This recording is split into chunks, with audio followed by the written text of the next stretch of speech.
यहाँ पे 1160 किलोमीटर की, एसटी लाइन 160 किलोमीटर की और एलईडी स्ट्रीट लाइट अब तक लगभग 48,000 यहाँ पे स्थापित की जा चुकी है। यहाँ पे पहली बार मां गंगा का रिवर फ्रंट लोगों को देखने को मिलेगा। अभी हमने कुछ देर पहले दशाश्वमेध घाट में पूजन का कार्यक्रम संपन्न किया है। मां गंगा में प्रयागराज में पहली बार रिवर फ्रंट और पक्के घाट बने। ऐसे ही अरेल में भी घाट एक बन रहा है और प्रयास है कि 30 दिसंबर तक हाल में वो घाट बन करके तैयार हो और इनमें सभी कार्य जितने भी अस्थायी स्थायी कार्य होने थे युद्ध स्तर पर इन पर कार्य चल रहा है। जेटी का निर्माण का कार्य भी युद्ध स्तर पर चल रहा है। स्वास्थ्य विभाग ने भी 100 बेडेड का एक टेम्परेरी हॉस्पिटल स्थापित कर दिया है। इसके अलावा 25 बेडेड के हॉस्पिटल अलग अलग स्थानों पर स्वास्थ्य विभाग के द्वारा बनाए जा रहे हैं। फर्स्ट एड पोस्ट भी यहाँ पे स्थापित करने की कार्रवाई स्वास्थ्य विभाग के द्वारा यहाँ पर प्रारंभ हुए हैं। महाकुंभ के को ध्यान में रखते हुए आने वाले श्रद्धालुओं को महाकुंभ में संगम का सानिध्य प्राप्त हो। इसके अलावा पहली बार प्रयागराज आने वाले श्रद्धालु जनों को कॉरिडोर के माध्यम से भी प्रयागराज की झांकी देखने को मिलेगी। अक्षय वट कॉरिडोर आदरणीय प्रधानमंत्री जी के कर कमलों से उद्घाटन हो चुका है। बड़े हनुमान जी यानी लेटे हुए हनुमान जी कॉरिडोर पहली बार श्रद्धालु जनों को देखने का अवसर प्राप्त होगा। इसके साथ ही सरस्वती को कॉरिडोर, पातालपुरी कॉरिडोर, महर्षि भारद्वाज कॉरिडोर, श्रृंगवेरपुर में भगवान राम और निषाद राज कॉरिडोर ये तो विकसित हुए ही हैं। 12 ज्योतिर्लिंग, वासुकी नाथ मंदिर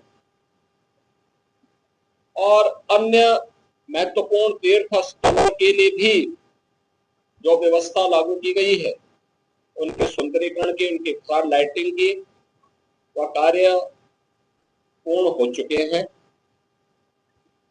नगर निगम ने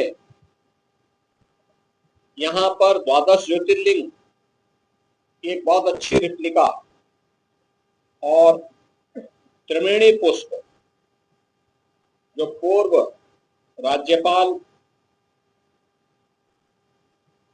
सर्वे केसरीनाथ त्रिपाठी जी की एक परिकल्पना थी, आज उसका एक भव्य रूप उत्तर प्रदेश पर्यटन विभाग और परमार्थ आश्रम की साथ मिलकर के वहां पर आज बनने के पूरे भव्य स्तर पर वो बन करके तैयार हो रहा है। इसके अलावा टेंटेज सिटी का निर्माण का कार्य युद्ध स्तर पर चल रहा है। 20,000 श्रद्धालुओं के लिए प्रयागराज मेला प्राधिकरण के द्वारा, इसके अलावा अन्य विशिष्ट जनों के लिए, आने वाले अतिथियों के लिए भी लगभग 5,000 ऐसे टेंटेज अलग अलग स्थानों पर 5 से 6,000 ऐसे लोगों के लिए भी प्रयागराज में सुविधा रहेगी। युद्ध स्तर पर कार्य चल रहे हैं और उस कार्यक्रम को हम समयबद्ध तरीके से आगे बढ़ा रहे हैं। मुझे प्रसन्नता है कि यहाँ पे केंद्र और राज्य सरकार के विभागों के बीच, राज्य सरकार के अलग अलग विभागों के बीच बेहतरीन कोऑर्डिनेशन के साथ महाकुंभ पर्व की तैयारी भव्य स्तर पर, युद्ध स्तर पर आगे बढ़ रही है। सुरक्षा की भी पुख्ता व्यवस्था की गई है। प्रयागराज मेले में पहली बार आपदा मित्रों की तैनाती भी होगी। एनडीआरएफ और एसडीआरएफ के साथ साथ आपदा मित्र भी इस पूरे मेले में श्रद्धालु जनों के सहयोग के लिए यहाँ पर अपने सेवा प्रदान करते हुए दिखाई देंगे। यहाँ पे हर संस्था का सहयोग लिया जा रहा है, हर संस्था को सहयोग के साथ जोड़ा जा रहा है। और प्रयागराज के पास एक अवसर है कि आतिथ्य सेवा का एक अद्भुत उदाहरण एक बार फिर से प्रयागराज प्रस्तुत करे। प्रयागराज की सफल स्टोरी के लिए आप लोग प्रयागराज की ब्रांडिंग कर सकें, इसके लिए मैं आप सबका आह्वान करूंगा। मैं आज इन्हीं सब कार्यों की समीक्षा करने के लिए आया था और अभी मुझे कुछ अन्य कार्यों का भौतिक सत्यापन करना है। मैं उधर ही जा रहा हूँ। धन्यवाद।